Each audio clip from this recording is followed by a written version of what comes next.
Hello SSC batch 2025, তোমাদের জন্য নিয়ে আসলাম সুখবর। এখন থেকে শুরু হতে যাচ্ছে বোর্ড প্রশ্ন সলভ। প্রথমেই আমরা ঢাকা বোর্ডের 2020 সালের চেঞ্জিং সেন্টেন্সটা সলভ করব। চলো শুরু করা যাক। নওরিন ওয়াজ এ লিটল গার্ল। নওরিন একটি ছোট মেয়ে ছিল। তো এটাকে আমাদের ইন্টারোগেটিভ করতে হবে। তো ইন্টারোগেটিভ করার একটা বেশ প্রচলিত নিয়মটা হলো যে তুমি প্রথমে অক্সিলারি খুঁজবা। তো অক্সিলারি খোঁজার পরে যখন অক্সিলারি পাবা ওইটারে শুরুতে নিয়ে যাবা এবং তার সাথে কি করবা, নট বসাই দেবে। তো আমরা দেখি যে ওয়াজ একটা অক্সিলারি, সেটা আমরা কি করলাম, শুরুতে নিয়ে নিয়ে নিলাম এবং তার সাথে নট যুক্ত করলাম এবং অবশ্যই কি শেষে প্রশ্নবোধক চিহ্ন দিলাম। আর কোনো কাজ নাই। এখানে যে কোনো অক্সিলারি, ধরো এখানে আমি ওয়াজ পাইছি, এখানে ওয়াজ না থেকে যে কোনো অক্সিলারি, আমি যার ওয়াজ, হ্যাভ, হ্যাজ, হ্যাড কিংবা modal auxiliary can, could, shall, should, যাই পাইতাম, জাস্ট শুরুতে নিতাম, তার সাথে নট যুক্ত করে দিতাম এবং শেষে প্রশ্নবোধক চিহ্ন দিতাম, তাহলেই হয়ে যেত। ওকে, এরপরটা দেখো। তো she was a nice little girl, she was not an ordinary child. এটাকে আমাদের কি করতে বলছে? সিম্পল। দেখো এরকম এই পাশে একটা অংশ আছে আর এই পাশে একটা অংশ আছে। তো এই যে দো, এই দোটা দেখলেই মনে রাখবা, মাথায় একটা জিনিস রাখতে হবে, দো কিন্তু কমপ্লেক্স সেন্টেন্স। এই দোকে ভ্যানিশ করতে হবে। এই পাশে সি আছে, এই পাশে সি আছে, আমার এই পাশে সাবজেক্ট লাগবে না। একটা সাবজেক্ট এই পাশে আছে, সুতরাং এই পাশে আর সাবজেক্ট লাগবে না, কারণ সিম্পল সেন্টেন্স মানে একটা সাবজেক্ট একটা মান। এইবার আসি ভার্ব। এখন ভার্বটা কি চাইলে উঠিয়ে দিতে পারবো? নো, ভার্বটা চাইলে আমরা উঠিয়ে দিতে পারবো না। ভার্ব উঠানোর একটা সহজ পদ্ধতি হলো এর সাথে আইএনজি করে দাও। আর একটা কথা মনে রাখতে হবে, দো যদি থাকে তাহলে সেইটার পরিবর্তে আমাদের ইনস্পাইট অফ লিখতে হবে। কি লিখতে হবে? In spite of. তাহলে মনে রাখবা, দো এর পরিবর্তে আমাদের কি বসবে? In spite of. ওকে, তো ইনস্পাইট অফ এরপরে ভার্বের সাথে আইএনজি। এখানে এখানে আছে ওয়াজ, এখানে আছে বি, কিভাবে হলো? দেখো মনে রাখতে হবে যে একদম আইএনজি যখন হয় সেটা মূল ভার্বের সাথে হয়। তাহলে এম, ইজ, আর, ওয়াজ, আর এই সবগুলোরই মূল ভার্ব হলো বি। সেই বির সাথে হয়েছে আইএনজি বি। তারপর বাকি যেটা আছে সেম, আর কোনো পরিবর্তন নাই। এরপর একটা দেখো, she passed her time in reading and writing. Same, আবার ইন্টারোগেটিভ করতে বলছে। আসি শি, তারপরে পাস্ট। আমরা দেখতেছি এখানে ভার্বের কোন নাম্বার আছে? পাস্ট ফর্ম আছে, কিন্তু এখানে কোনো অক্সিলারি নাই। যখন অক্সিলারি না থাকবে তখন আমাদের তিনটা অক্সিলারি ধার আনতে হবে। সেটা হলো ডু, ডাস, ডিড। তো প্রেজেন্টে আমরা ডু ডাস আনবো এবং পাস্টে আমরা কি আনবো? ডিড। যেহেতু এই যে পাস্ট, তার মানে এটা আমরা বুঝেই গেছি এটা পাস্ট আছে, কারণ এটি যুক্ত আছে, তাছাড়া ওটা ভার্বের ফার্স্ট ফর্ম। ওকে, তো এটার জন্য আমরা ডিড আনতে পারবো। তাহলে শুরুতেই ডিড, আগের মতো সেম বলছিলাম অক্সিলারি আনবো, তারপরে তার সাথে not. Didn't she pass her time in reading and writing, শেষে সে সেই আগের মতো প্রশ্নবোধক চিহ্ন। তো এখানে একটা প্রশ্ন কিন্তু রয়ে যায় যে এখানে পাস্ট আর আপনি তো এখানে পাস্ট ব্যবহার করছেন কিভাবে? হ্যাঁ, এইটা তোমার মাথায় রাখতে হবে যে কোনো বাক্যে যদি লিখে নাও, যদি কোনো বাক্যে ডু, ডাজ, ডিড বসে, তারপরে অবশ্যই অবশ্যই ভার্বের বেস ফর্ম বসবে। বেস ফর্ম মানে কি? কোনো আইএনজি ফর্ম বসতে পারবে না, কোনো পাস্ট ফর্ম বসতে পারবে না, কিংবা কোনো ধরনের এস বাই এস যুক্ত হতে পারবে না। একদম মূল ভার্বটা বসাতে হবে। তাতে সাবজেক্ট সিঙ্গুলার আর প্লুরাল যেটাই থাকুক, ডাজেন্ট ম্যাটার। ওকে, দেখো next, her parents liked her very much. এটাকে কি করতে বলছে? নেগেটিভ। এটাকে করতে বলছে নেগেটিভ। তো আমরা কিন্তু মিনিং চেঞ্জ করতে পারবো না, এটা মাথায় রাখতে হবে। হার প্যারেন্টস লাইক, আমরা জানি লাইকের বিপরীত শব্দ কি? ডিসলাইক। তো তার আগে আমাদের একটা অক্সিলারি আনতে হবে।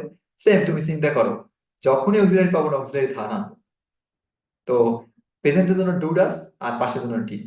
সেম, এখানে লাইক আছে তার মানে ডিড, এবং তার সাথে নট বসাবো এবং আমাদের যেহেতু নেগেটিভ করতে বলছে এবং অবশ্যই পরের ওয়ার্ডটার বিপরীত শব্দ। তাহলে দেখো, ডিড নট লাইক, সেটা না অপছন্দ করতো না, তার মানে কি? লাইক পছন্দ করতো, একই কথা। তার মানে লাইকটারই আমরা ডিড নট ডিসলাইক লিখতে পারি। তো আবার সেম, এখানে কিন্তু ডিসলাইক হয় না, ডিসলাইক হয়েছে, কারণ ওই যে ডিড নট আছে, আগেই বলে নিছি ডু, ডাজ, ডিড, এরপর কিন্তু ভার্বের বেস ফর্ম হবে। এটা খাতায় লিখে রাখো। এরপর দেখো অ্যাটল আছে। তো ভেরি মাছ থাকলে আমরা শেষে অ্যাটল বসাই দিব। আর কিছুই না, ভেরি মাছ থাকলেই ভেরি মাছ, অথবা শুধু ভেরি থাকলে আমরা অ্যাট অল বসিয়ে দেব। এরপর দেখো E number, every one praised her. এটা কি করতে বলছে? পেসিভ। সবাই তার প্রশংসা করেছে। এখন পেসিভ যদি আমরা চিন্তা করি তাহলে কি কি করতে হবে বলতো?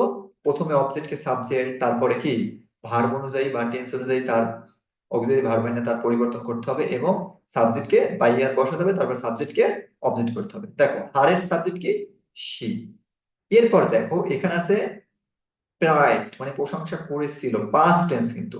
তাহলে পেজে যদি থাকে ভার্ব ওয়ান থাকে তাহলে আমরা অ্যামিজার প্লাস ভার্ব থ্রি বসাই, আর যদি পাস্ট থাকে তাহলে ওয়াজ অথবা ওয়ার বসাই। তো এখানে শীর্ষে তো ওয়ার বসার কোনো মানেই হয় না, কারণ সি এটা সিঙ্গুলার। এইবার দেখো, এখন এইটা দেখে আর এটা দেখে চেহারা এক মনে হলো, এইটা কিন্তু হলো ভার্ব টু আর এইটা হলো ভার্ব থ্রি, যেটাকে আমরা পাস্ট পার্টিসিপল ফর্ম বলি। তারপর সেম আমরা বাই আনবো, এরপর সাবজেক্টকে আমরা অবজেক্ট করবো। আমাদের শেষ হয়ে গেল।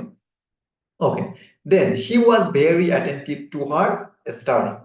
এটাকে কি করতে বলছে? এক্সক্লামেটরি। এক্সক্লামেটরি কিন্তু নিয়ম দুইটা, একটা হচ্ছে এভেরি আর একটা হচ্ছে শুধু ভেরি। তো শুধু ভেরি থাকলে আমরা শুরুটা করবো কি দ্বারা? হাউ দ্বারা। আর এক্সক্লামেটরি কিন্তু আরেকটা বিষয় মাথায় রাখতে হবে, এর মোটামুটি সাবজেক্ট পার্ট শেষে চলে যায়। দেখ তাহলে ভেরির পরিবর্তে আমরা কি বসেছি? হাউ। এরপর যদি আমরা দেখি যে অ্যাটেন্টিভ, তো হাউ অ্যাটেন্টিভ, কারণ ভেরি পরিবর্তে যেটা পরের ওয়ার্ডটা বসাই দেবো। আর এখানে একটু বিষয় আছে কিন্তু, এই যে টু হার স্টাডি, অর্থাৎ যদি দেখো তোমার সাবজেক্ট ভার্ব এরপর অবজেক্ট আছে তারপর বাকি অংশ আছে, সেটাকে বলে এক্সটেনশন। তুমি ওটা শেষে ফালিয়ে রাখবে, আর কোনো ওটা নিয়ে মাথা ব্যথার দরকার নেই। তাহলে হাউ অ্যাটেন্টিভ, তারপর আমরা এই সাবজেক্ট সি, তারপর ওয়াজ বসাইয়া আমরা কি করলাম? আমাদের শেষে এক্সটেনশন বসিয়ে দিলাম। আর অবশ্যই এক্সক্লেমেটরি চিহ্ন দেওয়া লাগবে। এক্সক্লেমেটরি সেন্টেন্স করতে বললে এক্সক্লেমেটরি চিহ্ন দেওয়াই লাগবে, মাস্ট। ওকে, পরেরটা দেখি। She also helped her mother in her free time. Complex করতে বলছে। দেখো she also helped her mother in her free time, এই যে she also helped her mother একটা সেন্টেন্স, তারপর ইন হার ফ্রি টাইম তার অবসর সময়। যখনই সময় বোঝাবে তখনই আমাদের কিন্তু কমপ্লেক্স সেন্টেন্সে কি করতে হবে? কমপ্লেক্স সেন্টেন্সে তোমার হয়ে আনতে হবে। হোয়েনের পর একটা সাবজেক্ট আনতে হবে। এইবার তুমি ভার্ব আইনে অবজেক্ট বসাবো। তাহলে she also helped her mother when, দেখো তার অবসর সময়, আর যখন বলতে পারি যখন সে অবসর ছিল। তাহলে she also helped her mother when she was free. তাহলে নিয়মটা কি? তুমি ওয়েন আনবা, তারপরে সাবজেক্ট আনবা, তারপর যেহেতু পাস্ট টেন্স এই জন্য আমরা ওয়াজ আনছি, এবং ফ্রি টাইম না বসে শুধু ফ্রি বসেছি। ওকে, শি নেভার টোল্ড এ লাই, সে কখনো মিথ্যা বলেনি। এখন এটাকে বলছে ইন্টারপ্রেটিভ করতে। সেম আবার আমরা খুঁজি, শি নেভার টোল্ড এ লাই, কোনো অক্সিলারি ভার্ব নাই। তো অক্সিলারি ভার্ব না থাকলে কি হবে? ধারা আনতে হবে। এখন কি ধারা আনবো? Do does did. টোল্ড, টেলের পাস্ট ফর্ম, তার মানে আছে কিতে? পাস্ট টেন্সে। তাহলে আমরা কি ডিডেন্ট আনবো? নো, এখানে তো নট আনে নাই। কেন? কারণ এইটা নেভার, অলরেডি এখানে নেভার আছে এখানে, সুতরাং আবার নট বসাইতে পারবো না। যদি না থাকে নট তাহলে নট আনবো, কিন্তু নেগেটিভ থাকলে নেগেটিভ উঠাই দিতে হবে। আর নেভার একটা রুলস হলো, নেভার থাকলে তোমার কি হয়ে যাবে? এবার হয়ে যাবে। তাহলে ডিড, তারপর আমরা সাবজেক্ট, এবার টেল এলাই। আবার দেখো এখানে ছিল টোল্ড, এখানে হয়ে গেছে কি? Tell. How is it possible? আগেই বলছি ডু ডাজ ডিড কোন সেন্টেন্সে থাকলেই ভার্বের অন্য ফর্ম বসা ওয়ে নাই, একদম বেস ফর্ম বসবে। ওকে, তারপর দেখো পয়েন্টটা, she was one of the most intelligent girls in the school. Positive করতে বলছে। পজিটিভের নিয়মই দুইটা, একটা হলো ভেরি ফিউ আর একটা হলো no other. One of the থাকলে তোমার অবশ্যই ভেরি ফিউ, আর যদি ওয়ান অফ দা না থাকে অর্থাৎ বি প্লাস সুপারটিভ ফর্ম থাকে তাহলে কি বসবে তোমার? No one. যেহেতু ওয়ান অফ দা আছে তাহলে কি করব? ওয়ান অফ দা আছে সেহেতু আমরা ভেরি ফিউ বসাবো। আচ্ছা, ভেরি ফিউ বসানোর পর দেখো মোস্ট ইন্টেলিজেন্ট, এইটা হলো তোমার সুপারলেটিভ। এই সুপারলেটিভ অংশ বাদ দিয়ে বাকি একদম সেন্টেন্সের শেষ পর্যন্ত লিখবো। এইবার একটা মাথায় রাখতে হবে, যদি ভেরি ফিউ আসে তাহলে এম ইজ বা ইজ অথবা আর থাকলে হয়ে যাবে, সরি, ইজ থাকলে হয়ে যাবে ওয়ার, আর ওয়াজ থাকলে হয়ে যাবে ওয়ার। কারণ যখনই ভেরি ফিউ আসে তখনই সেটা প্লুরাল নিয়ে আসে, সেই জন্য আসলে ওয়াজটা এখানে ওয়ার হয়ে গেছে। তারপর আমাদের পজিটিভের নিয়ম অনুযায়ী একটা অ্যাজ আনতে হবে। অ্যাজ আনার পরে তারপরে আমাদের এই যে মোস্ট ইন্টেলিজেন্ট, এর পজিটিভ হলো ইন্টেলিজেন্ট, শুধু ইন্টেলিজেন্ট, আর কম্পারেটিভ হলো মোর ইন্টেলিজেন্ট। ওকে, দেন আবার অ্যাজ বসাতে হবে, তারপরে আমাদের সাবজেক্টটা বসাতে হবে। তো এই পজিটিভ করার সময় তোমরা জাস্ট একটা স্ট্রাকচারে একটু ভালো মতো খেয়াল করো, তাহলে এর সবগুলোই একই ধরনের। আজকের মতো এখানেই সমাপ্ত। পরবর্তীতে আমরা রাজশাহী বোর্ড 2020টা সলভ করবো।